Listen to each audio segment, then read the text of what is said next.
Bonjour tout le monde, merci d'avoir pris le temps de vous abonner à la chaîne. Je m'appelle Bruce, je viens de Montréal, Québec.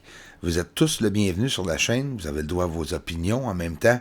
Même les ceux qui sont sceptiques, s'il vous plaît, laissez vos opinions dans la section commentaires. On va voir des ovnis. Là, on s'en va voir 7 cratères. Langrenus, un cratère d'impact situé à proximité du limbe lunaire oriental.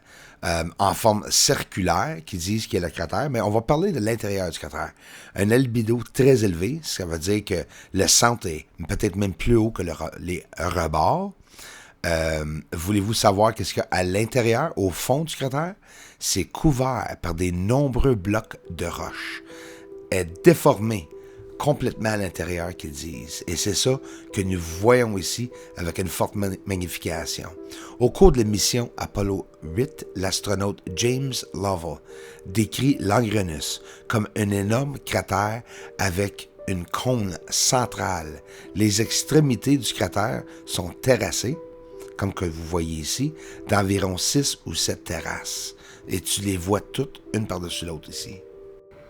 132 km de diamètre pour le cratère Langrenus, avec une profondeur de 2700 mètres.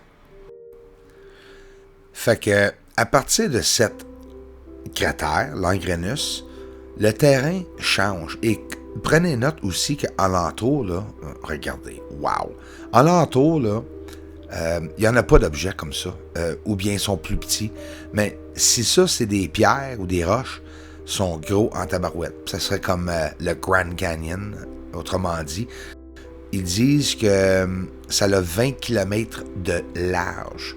Ça veut dire les objets à l'intérieur du cratère, 20 km de large. On va retourner voir ça. La NASA, aussi les gros télescopes qui ont filmé la Lune, ont dit que sur le côté nord, les éléments sur le sol, le terrain n'est pas pareil. C'est pas le même sol qu'ailleurs sur la Lune. Puis apparemment, les deux hémisphères, nord et sud, ont une surface unique, apparemment. Fait que, ou que c'est vrai ou que c'est pas vrai, ben ici, nous voyons des objets très reflectifs. Ça a l'air que c'est des grosses pierres, c'est ça qu'ils disent, mais au moins, nous avons une chance de le voir. Mais ça, est-ce que c'est des grosses pierres? Ben non, c'est des tuyaux. Hein? Si c'est pas des tuyaux, ben c'est de la construction qui est faite en ligne droite pour rejoindre d'autres endroits. On va voir un peu plus loin dans la vidéo, et justement ici, moi, désolé, mais ça me fait penser à des connexions aussi électriques, où ça peut être des tuyaux, où il y a des liquides qui passent à l'intérieur. Ça, dites-vous que nous sommes sur le sol dans les montagnes Apennines, dans une hauteur très élevée, à peu près 10 ou 12 000 pieds, si je ne me trompe pas, au-dessous du montagne le plus grand ici, le mont Everest. Et on a des ovnis qui atterrissent sur le sol. Fait que, moi, la conclusion, c'est que où est-ce que les ovnis atterrissent, c'est où il y a ces fameuses structures que je trouve, et c'était là. Peut-être ils rentrent à l'intérieur de ces tuyaux. À force de faire des recherches, puis à force de filmer la Lune, c'est sûr que tu viens à une conclusion. Là, regarde tout ce que je suis en train de capter en plus. C'est magnifique d'être capable de capter ça. Ça, c'est sur le côté est de la Lune. Il y a une lumière, on dirait que c'est venu du côté noir. Hein? C'est pas venu de haut, l'OVNI. Il se promène sur la surface. Et j'ai montré ça dans le passé aussi. Copernicus, ça, c'est le cratère Copernicus. Nous voyons des ovnis sortir de l'intérieur du côté de Copernicus. C'est quoi un ovni pour moi? Ben, c'est exactement qu'est-ce qu'un ovni est. C'est un objet volant non identifié. Nous voyons une lumière sortir d'une crevasse sur le rebord du cratère Copernicus. C'est extraordinaire, hein, de voir ça. Ou est-ce que c'est juste une explosion, quelque chose? Pas de trouble, ça se peut. Mais c'est quand même c'est quand même quelque chose que le monde n'en parle pas. Les détails que j'ai trouvés là, avec les ovnis ensemble qui ont passé en troupeau, là, si vous voulez, là, une flotte d'ovnis. Regarde les détails que j'ai pu voir. Regarde, il y a un objet tout près de la lumière. C'est un objet illuminé. Ça veut dire que cet objet se ferait propulser par un système de fuel, gaz. Tu sais, ça change tout, là. Voir ça, là, ces détails-là, ben, c'est pas juste des ovnis, c'est que c'est ça qui va distinguer où que les ovnis viennent des humains ou bien des extraterrestres. Mais qui dit que des extraterrestres se servent pas du fuel, eux aussi? Ça se peut. Regarde le feu sur le sol. Comprenez-vous qu'il y a un feu, puis la fumée monte à la surface, puis je suis en train de le filmer. C'est pas facile. Croyez-moi, c'est vraiment pas facile de tout capter ces événements-là. Faut regarder continuellement. Je vais le faire encore pendant 10 ans avec ce que j'ai filmé pendant 5 ans. Ici, un objet qui va vers une fumée, une illumination sur le sol, 2 différentes directions que vous voyez les ovnis se promener, là. Ce n'est pas des pixels. La surface, ça c'est Bianchini, il y a des détails que j'arrête pas d'en parler depuis 4-5 ans qui sont très importants, les patchs embrouillés que je vous montre ici. Et toutes les autres obstructions, c'est des anomalies inconnues. Mais c'est très intéressant parce que ça nous donne l'idée que ça pourrait être construit.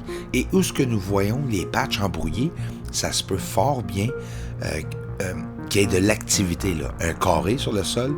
Et regarde cette comme glissade qui se rend à travers de Sinus Iridum. Mais il y a des connexions et des plateformes. Ça a tout été coulé, ça. C'est sur le sol.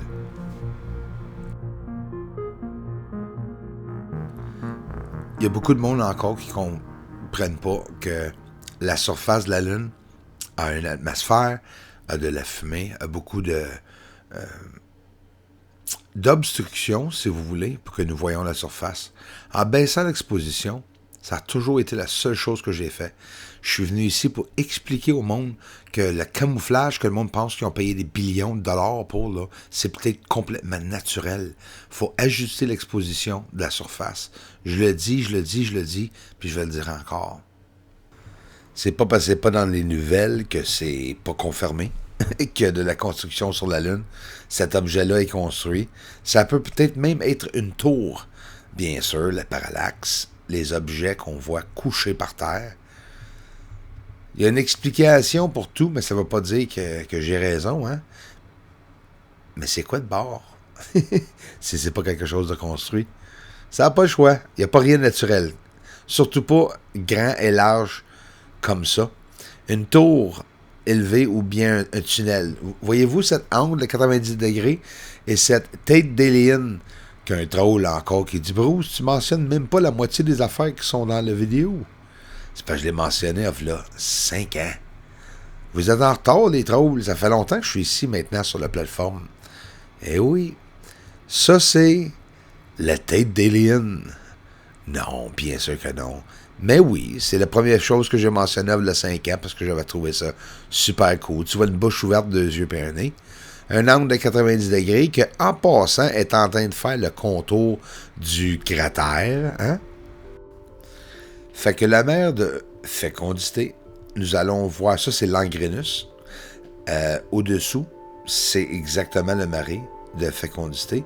Fait qu'on monte plus vers le nord. La NASA nous en a parlé aussi que le terrain est très différent sur le sol, très réfléchissante et aussi un terrain complètement différent que le centre.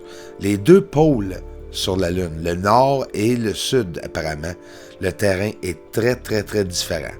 Il n'en parle pas plus que ça. Mais en réalité, ici, nous avons une preuve de voir le sol est complètement différent. Là, nous allons voir la même chose, le marais de fécondité et le reste de la Lune, bien sûr, plus loin. Regarde comment est-ce que c'est clair. Demandez-vous pas pourquoi que quand je fais une forte magnification, que nous voyons les détails. Ça valait la peine d'acheter le Celestron 14 avec la haute définition. Parce que la haute définition et un bon appareil photo nous montre les petits détails sur le sol et c'est donc ça que je travaille fort pour vous montrer.